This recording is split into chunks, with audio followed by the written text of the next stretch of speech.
Hey there, it's Catherine, and I have a question for you. Are you staying busy instead of healing? That is the topic of today's video. Have you lost someone that you love, what you would consider to be a heartbreaking or devastating loss? Maybe it was a parent, a spouse, a child, a good friend, a sibling. If you've lost someone that you love and you are grieving, my question for you today is, are you staying busy instead of healing? We're going to talk about that. We're going to help you know whether or not you are just staying busy and maybe avoiding your grief. And if you are, what you can do about it. So stay to the end. I am going to give you tips that are going to help you do just that.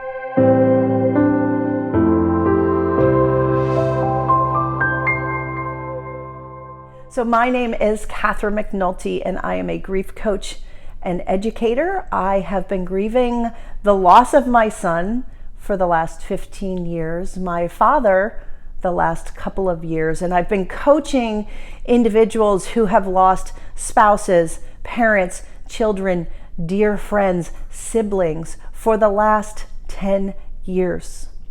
I know what the process is like. I've lived it firsthand, and I've talked to thousands of people who may be in a situation similar to where you are right now. I was a professional working person who went to have a baby, came back to work without a baby, and had to deal with all of the fallout from that. I was a working professional who was trying to hold it all together, trying to avoid my grief. And only when my panic attacks got so bad did I ask for help. I was staying busy at work and trying to do all of the things instead of actually focusing on healing, which is what I should have been doing. So let's talk about that. Are you someone who has lost a loved one and you dealt with all of the things, the funeral, all of the things that you had to handle and deal with, and have you gone back to work? And are you trying to power through and hold it all together and try to get back to the way that you once were, only to find that maybe you're having some trouble concentrating? Maybe you've missed a meeting or two, or things have just fallen off the radar for you. Or maybe trying to work on the project that you've been working on isn't as easy as it used to be. You're more distracted. These are all signs that you're grieving, and maybe signs that you're avoiding your grief. And the natural tendency is just to power through, to keep going, to try to juggle everything, to keep all the plates spinning. But when grief strikes our world, sometimes that can be really difficult. So I want you to take a moment and ask yourself, are you powering through? When I lost my son, I had 3 days of bereavement time. I did have some PTO, but a week after the funeral, I went back to work. Everything about my life had changed. The way I looked at my job, my career, all the things that I had been working for somehow didn't really seem to matter quite so much. But yet, I didn't have anything else, or at least that's what I thought. And so I chose to go back to work and just to power through. Now, like I said before, I got to the point where I couldn't power through anymore. And so I want you to take a moment and ask yourself, are you powering through? Are you trying to keep it all together? Are you dealing with things at home and at work and trying to do everything that you used to do? And are you avoiding your grief? If you are avoiding your grief, I want you to stop for a second, and I want to invite you to be part of the research project that I am doing. I am working to interview a good number of people to learn about the challenges of grief, hear about your story, learn about your fears, what you want, what your hopes, what your dreams are, what you hope your life will look like. Maybe you want to be at peace with the grief process. Maybe you want to find new purpose because you've lost purpose. Maybe you need to rebuild your confidence at work. There's so many things. Or maybe you just want to figure out how to be happy again. There's so many things, and I'm talking to individuals about this experience. And if you are in the situation where you can help and you'd be willing to have a call with me, I want to invite you to leave me a message below or email me at griefinspired@gmail.com so that we can get on the phone call and I can hear more from you. But if you are a busy professional and you are powering through, first, I want to acknowledge what you're going through. I realize that oftentimes our organizations, our friends, our family, the people closest to us, our managers, don't really acknowledge the magnitude of what it is that you are going through. I know when I lost my son, my manager had no idea what to do, no idea how to handle it. They did the best that they could, but it wasn't what I needed. I needed somebody to tell me and give me permission to heal and help me and realize that my mind was going to be off in another location sometimes, right? And take that into account. Maybe ease up my workload a little bit, right? Give me some grace on the days when I needed it, right? You can still be productive and deal with your grief. But what I didn't know was that I shouldn't avoid it. And what I tried to do when I went back to work was avoid, and power through and act like it wasn't a problem. And that is probably the worst thing that you can do. Now, what you're not going to necessarily find people to support you at work. But what I want to give you, sometimes you can, but oftentimes it's not.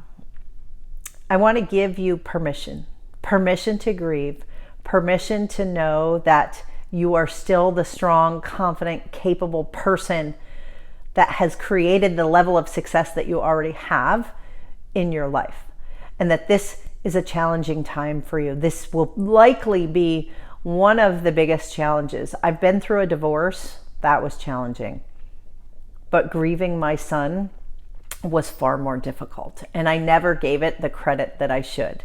But here's the thing, is if you do heal your grief, if you go through the process, if you learn about it, if you embrace it, you know, Sheryl Sandberg uses the term lean in, and I like to use that term for grief.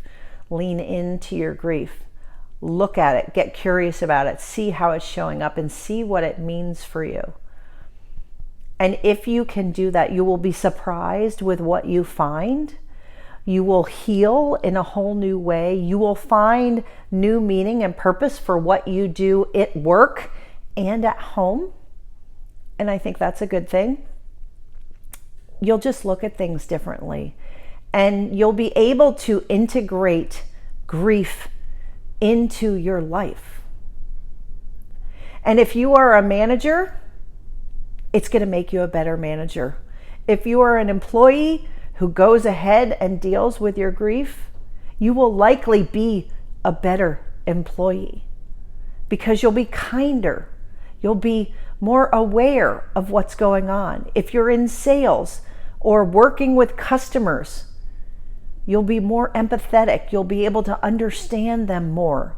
And if they have a loss and you're dealing with them, it's a way to connect.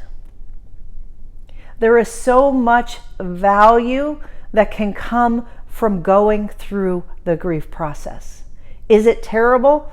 Absolutely. Will it ultimately make you stronger? If you deal with it, it will.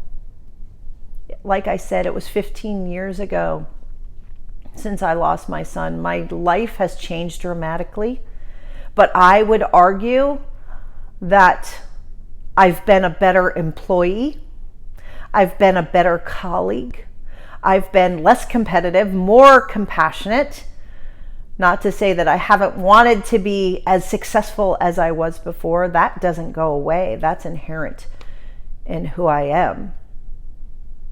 but it gave me the opportunity to look at my life differently and to see the world through a different lens and a different filter. And so if that is you, I want you to know that you can do that too. And it reminds me of when I went and got my MBA. There was my knowledge of the world before I got my MBA, and then there was the knowledge after. And you just see things differently. We now know that now that I have an MBA, that the world runs on money. There is money involved in everything, and decisions are made primarily based on money in this world. That was an awareness that I didn't necessarily have to the same extent that I have now before my MBA. And the same thing holds true for grief. There are things that you will realize about yourself, about the world, about the people in your life that will give you information. And that information you can use, and you can get to a place where your grief has become integrated into who you are as a person. And that can be a good thing. So this isn't a sign of weakness. This isn't something to avoid. Now, I promised you that I would tell you my biggest tip for getting through the grief process, or at least starting, right? So if you've been avoiding the grief process, I want to encourage you to start the healing process. And the way to do that, we have a phraseology around here at Grief Inspired where we say, get your grief out. You need to get your grief out. So that could mean finding someone who talk to who is safe, who will understand. It could be colleagues at work who maybe also have experienced a loss. Those people will understand. Now, I'm not saying go to anyone at work, because there's a lot of people who likely won't understand, and people are often devastated by that.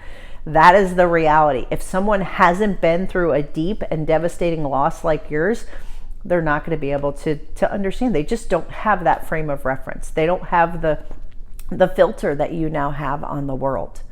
But there are people who have been through loss, probably more than you realize, even in the organization that you're working with.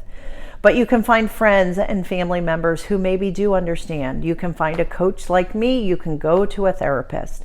If you don't have any of that, then my advice is to get things out of your head, out of your heart, and down onto paper. You can journal for yourself. You can write out what's going on. It doesn't have to be formal. It can be on your computer. It can be on your phone. It can be on a piece of paper that you crumple up, tear up, put in an incinerator, put through your paper shredder, or burn. The goal is to get your grief out. You cannot hold it in. You cannot avoid it. It needs to be dealt with. So that is my tip for you today. And again, I want to remind you that I am interviewing people who have experienced devastated loss, who have gone back to their professional jobs and are looking to find purpose and meaning for their life now, post-loss, who maybe need to rebuild some confidence, find a new reason to get up every morning and to go to work, and just how to deal with grief in general. If that is you, I would love to talk to you. Please DM me, send me a message, drop me a comment below. You can find me over on LinkedIn. You can find me here on YouTube. You can send me an email at griefinspired@gmail.com. Please reach out. You'll be helping yourself and you'll be helping other people. And I can't wait to share with all of you the program that I'm putting together that really is going to be transformational. That is something that doesn't exist in the world right now, but so many of us, like I was, are grieving the loss of people that are closest to us, and we deserve support in that space so that we can get back to knowing who we are, being successful, contributing professionals who are actually more valuable to the organizations that we work for than we ever were before.